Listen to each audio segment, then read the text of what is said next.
Hello and welcome everyone to the amazing Twitch stream of this interactive universe mode. I am Grand Master Shaymin, coming to you live, at least at this point. If you're watching on YouTube, then obviously not live. So, tonight we got some huge matchups on Thursday Night Smackdown. We're going to start things off with a tag team match between the four of the contenders for the United States Championship, as Baron Corbin and Y2J Chris Jericho will connect in a tag team against Cesaro and RVD. Obviously, you guys have helped me decide some of the matches, or at least some of the participants in matches here tonight on SmackDown. What I do have to say is that I'm interested in, before even beginning this, downloading some superstars off of Community Creations.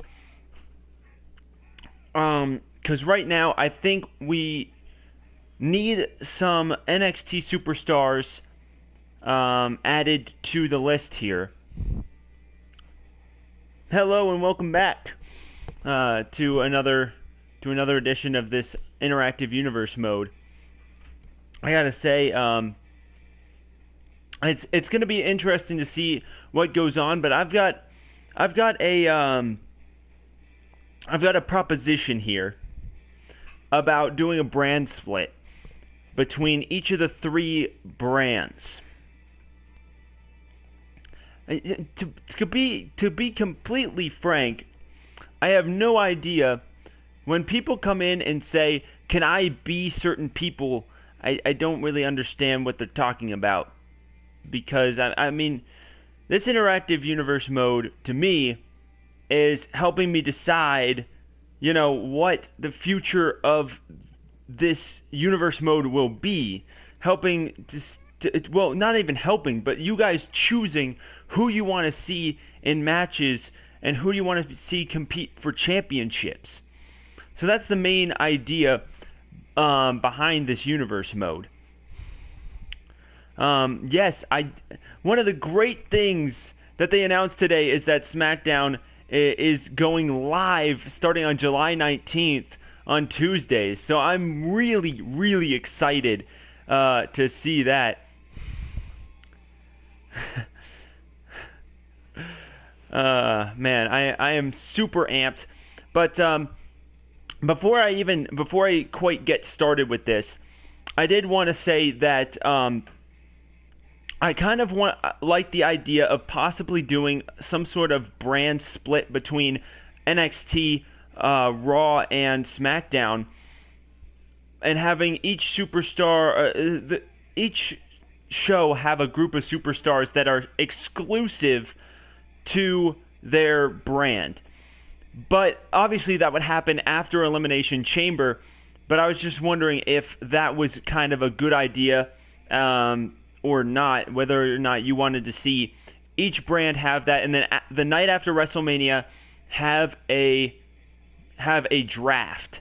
So that way what we'll have is we're going to do kind of a draft, not exactly a draft episode, but we're going to have an episode after Elimination Chamber where we put each superstar or each tag team on a certain brand.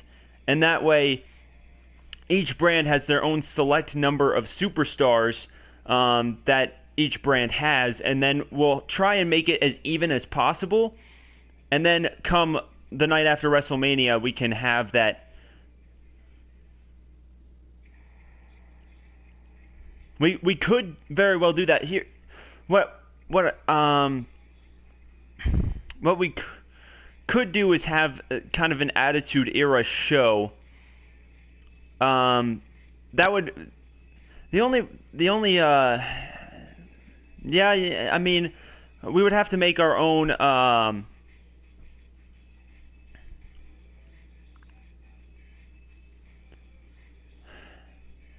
well, one of the problems with having the new era on Raw is that there's just so many superstars for the new era that we wouldn't be able to really showcase almost any of them in just 7 matches on Raw every week. So I don't know exactly about that. I kind of want to do some sort of brand split where, each brand has their individual group of superstars. And SmackDown, we would have to bring back the World Heavyweight Championship, which is something that I've really wanted to do as well, which would happen again after the Chamber. And then on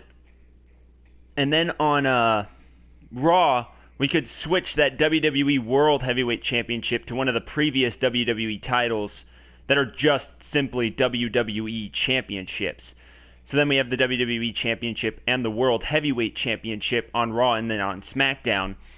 And then we could have a draft after WrestleMania where we mix up the superstars on each brand, as well as NXT, which I'm thinking of bringing the European Championship back as the minor title for NXT. So that way we have each brand having their own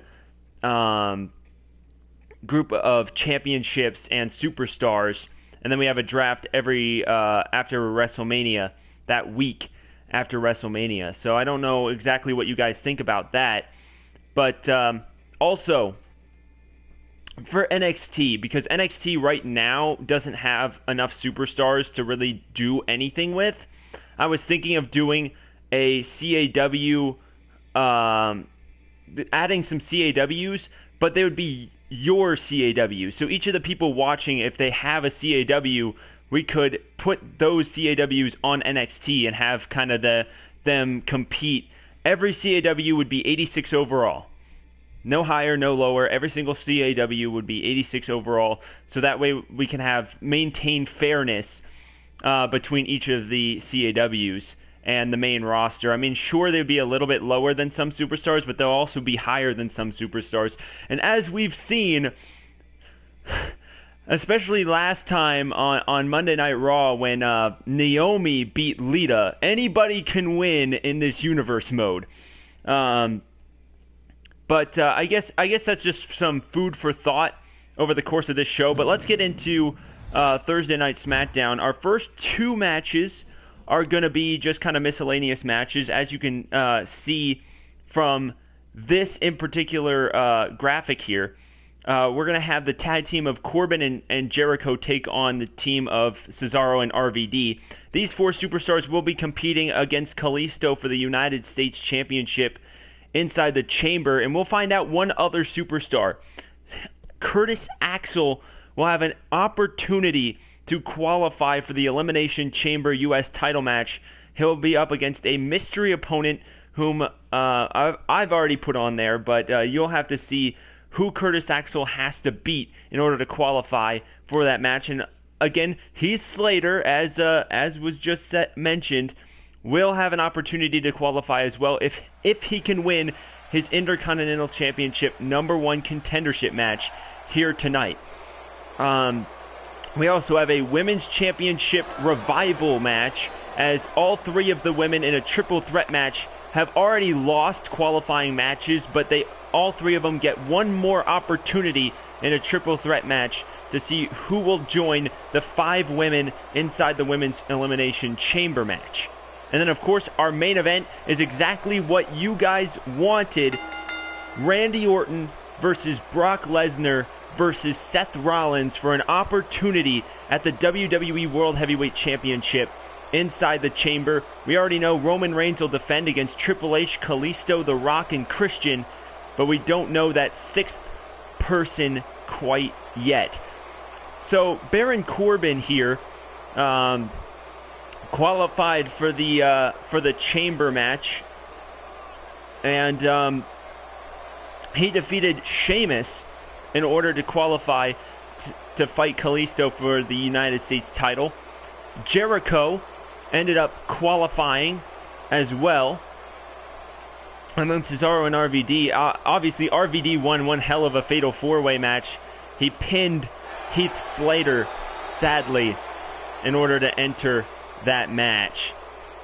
But it's gonna be kind of interesting to see what goes on. But as we're going through this tonight, we'll finally figure out every single superstar that will compete at the Elimination Chamber.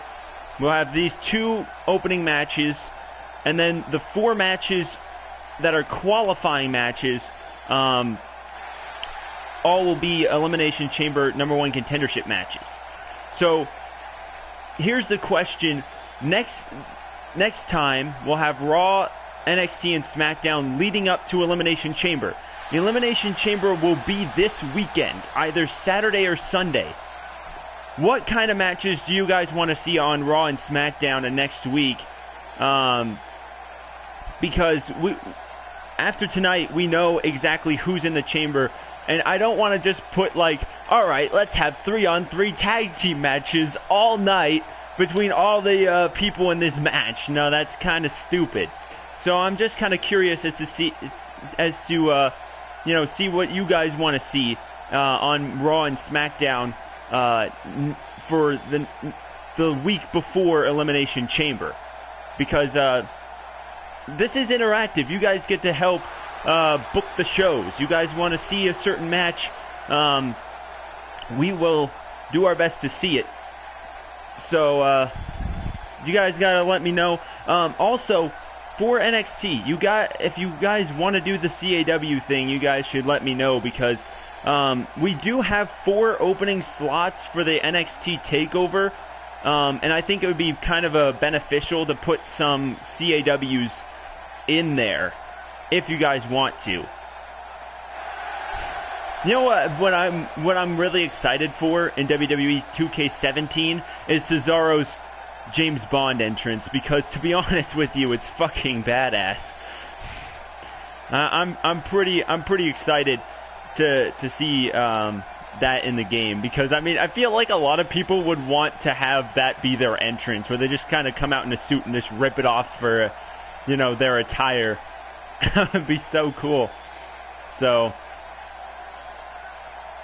but looks like everybody stopped talking. Guess that's that, huh?